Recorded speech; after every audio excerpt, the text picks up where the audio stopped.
Social Kick is we started this whole thing because we liked talking about topics that were happening in the swimming community and things that were happening in our lives. And so this is a weird week in the world, and a difficult week because there obviously is um, a lot of public outcry and rightfully so over racial injustice and it's recognized not just in this country but around the world. And I think that that's okay for us to talk about as a group of swimmers because these are our friends and these are the types of things that you would show up on the pool deck and talk about to each other, right? And that's where you get perspectives from other people. And one of the things that I have so appreciated about the swimming community and my experience in it is that it's brought me perspectives from other people. It's brought me to other people, and it's brought me to this forum where I can share a conversation with friends of mine that some of whom came from different backgrounds and some of whom look very much like me and came from environments just like I did. And swimming's not known as being a sport. It's definitely not a melting pot.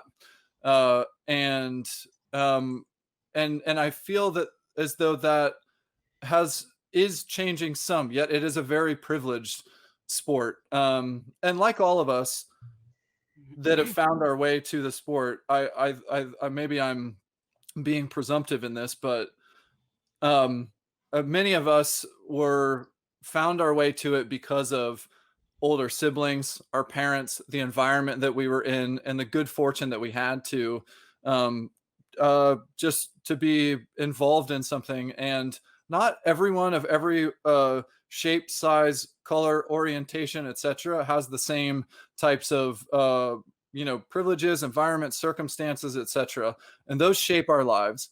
And I just think that that's one thing that in the swimming community, especially this week, that I've been reflecting on, going, what is it that leads to divides that we have in the world, and what is it that leads to ways that we think about and treat one another? And it's been a weird, reflective time for me just to think about who do I have in my life, who do I surround myself with, and how does that shape my perspective? And I most certainly just am aware at this point of a conversation of the I think swimming's a little behind. I'll just say it in inclusion and openness toward a lot of different walks of life and perspectives, and that honestly, I think there's a long way to go in that. So that's just what's been on my mind, and I don't know. I guess maybe I just wanted to invite the group and maybe direct it to you, Kara Lynn, just to see like what's been going on in your mind this week. Well, like you, excuse me, like you said, it's been a very heavy week. Um, and I mean, like, look at us, Brian. You and I come from a pretty similar background. I can only imagine what this last week or two has been like for our Black friends and the people in our community and our country and what they are experiencing. It's been tough for me, but I can't even imagine what it's been like for other people. And I do think that you're right. Obviously, swimming is a very privileged sport. Just having access to water, being able to learn how to swim, whatever that environment is for you as a kid, it's just predominantly white. And Maritza Carrillo was the first Black female Olympian for the United States. Like, what? That was in 2004. And we were actually teammates at the time at Georgia. And it's crazy to me to think that, like, in my lifetime, I grew up idolizing many, many Olympians, but in the time that I was on the national team is when we had our first Black female Olympian. And I can only hope that whatever we all take away from everything that's happened in our country for the last couple weeks is that we move on to a better, more inclusive future, period. Like, there's no excuse not to. And I know you mentioned that you reflected on some things that you can do better, Brian, and I've definitely done the same thing. I mean, I run a leadership summit for teenage girls swimmers, and what are things that I can do? We've definitely taken steps, and we have, you know, made this an initiative of ours in the past, but like I can reflect on my actions in the last couple of years and like, it's not enough, Kara. Like you really can do more. And I think that's something that I had to be honest with myself about, is, you know, how can I create an avenue? How can I be more inclusive to young Black female swimmers? And what does that look like for me? And what resources do I have? Or, you know, what resources can I tap into to help me grow, you know, that base for us, because it's important. And so that's something that internally my team and I have been having conversations about all week. And it sometimes it hurts to like reflect on your actions and be like, man, I can do a lot better. Like it takes a lot to get to that point. But once you're there, it's like, okay, now what are the action steps, and what are the things that we can do? So I can only imagine what this has been like for, you know, all of our peers that are experiencing this in real time, you know, with their communities. And yeah, I mean, I want to do better, and I want to be better.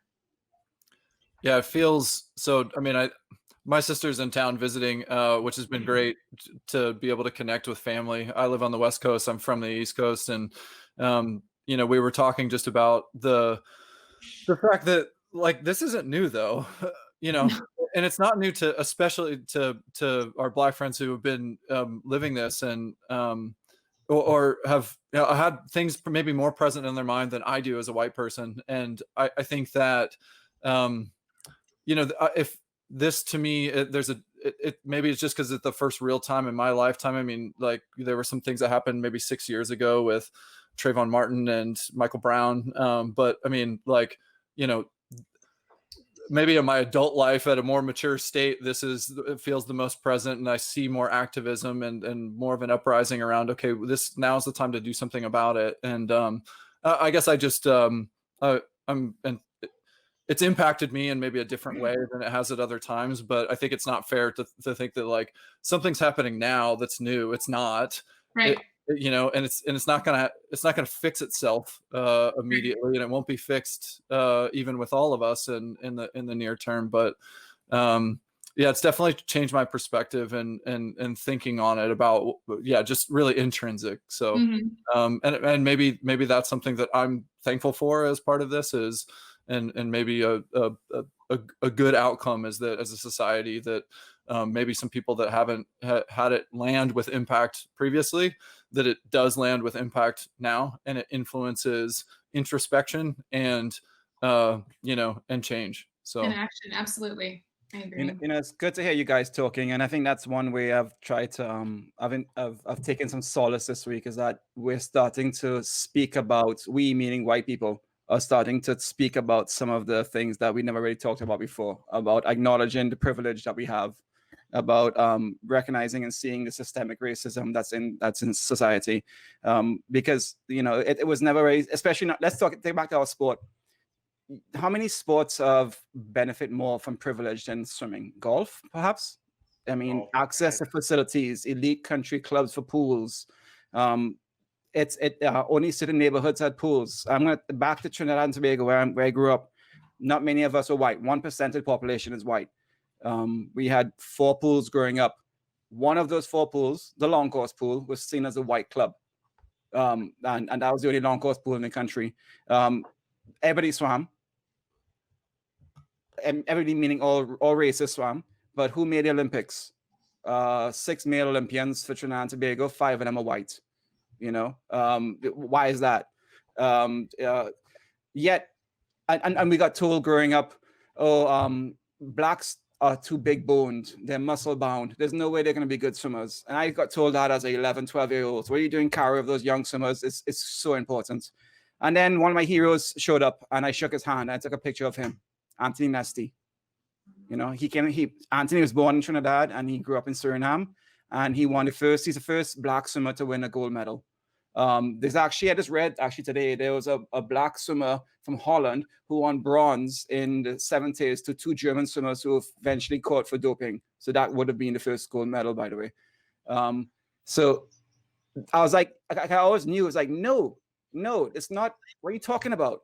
So Anthony came, and then in '95, World Championships, Showcase Worlds in Gothenburg. First time ever 2 women were black made the World Championship final. Leah Martindale and Siobhan Cropper. I was like, there you go. In Atlanta, Leah Martindale, first female to make the final of 50-meter freestyle. There you go. I kept saying yes. I mean, Leah and Siobhan are my friends, mine. And then as you mentioned, and then Tony is the first African American to make the U.S. Olympic team. And what did he do in 2000? And then what do you say about in 2004? And so I was just like, what does it take to end this? And I think it's just, I'm so glad that we're talking about it and we're acknowledging it and we're seeing it and we know it and I think that's what we need to do, just to like know it and stand with them. I think stand with people we can't relate to, but we can see. Yeah. And with swimming, when I'm been consulting either with Trinidad or with India, to keep it within the sport of swimming here, it's just access. Like you said, that's one of the biggest things. And I was talking with this coach in India, and it was, okay, people can't get to the water. They can't learn how to swim at early enough age. And that's a huge barrier there. So there's tons of things that need to be done. And like you guys said, this is a big issue, not just in America, but all over the world. And, trying to improve our own or reflect upon ourselves and see what we can to do, not only now, but hopefully throughout time here to continue to get better and improve. I know as a business owner, we're taking steps to see what we can do to obviously keep everything in perspective within the business, but also see what we can do for the community and continue to work and get better for everyone. I love that our sport is objective. I've always loved that it comes down to the work you put in. If you're afforded the ability to do the work that you put in, you see out of our sport, and nobody judges you. How hard you work is what time you touch the ball, and it's based on time. I love that objectivity of our sport. I always have. But at the same time, when it comes to picking of national teams, there's political biases there, there's racial biases there on the non-US teams at least. So we have a great sport where we can achieve if we're given the opportunity. We meaning human race, and that's how Simone is doing such wonderful things right now, the opportunities, and Leah. So I'm blessed we have the sport, but at the same time, the sport needs to continue to be opened up. And what Jim Ellis did in Philadelphia in the 70s and 80s, and now more of that needs to be pushing. The YMCA program, fantastic. And what we do is going out to the communities and teaching them. And Kara, what you're doing with LEAD and what we go out to our clinics, that needs to happen more. So, yeah. And I think with swimming and like a lot of things, it's not just the swimmers. It can go all the way up to, coaching staffs and things like that too. I know, Luke, you said like in the US, it's very objective with times, but that's on the swimmer side. And there's many different levels of this whole environment. I mean, who's the head coach? Anthony is now the head coach of UF, right? And so that's really good. And Leah Martindale is now the head coach at Tulane or Rice. She's now, which is great. How many African Americans, how many blacks are coaches at the NCAA level? How many of them have gone excelled in coaching or even administration? Who's the head of US Swimming? Who's the head of FINA? And let's talk about how FINA runs the sport and where they're putting their funding and their money and where's that investment going? Where are those programs going beyond the US, the Australia, the England, you heard the powerhouses we're talking about, so where's that going? So it's a big discussion and a lot to go, but I think the first step is we're talking about it and seeing it. Yeah, definitely. And it's something I think, we're talking about it now, but we all need to be more educated about it and learn more about it, just because obviously these are important issues, and hopefully this time has taught us all that we need to learn more about it and make changes. Well, I think one of the great things about the time that we share together is getting to hear from each other and hear each other's perspective and the way each other thinks. And just whether it's this topic or any other topic, I get to learn from you, John, from you, Justin, from you, Luke, about like your lives and the way you think about things. And I think everybody having some openness toward that is generally the way that we all grow, regardless of the topic. So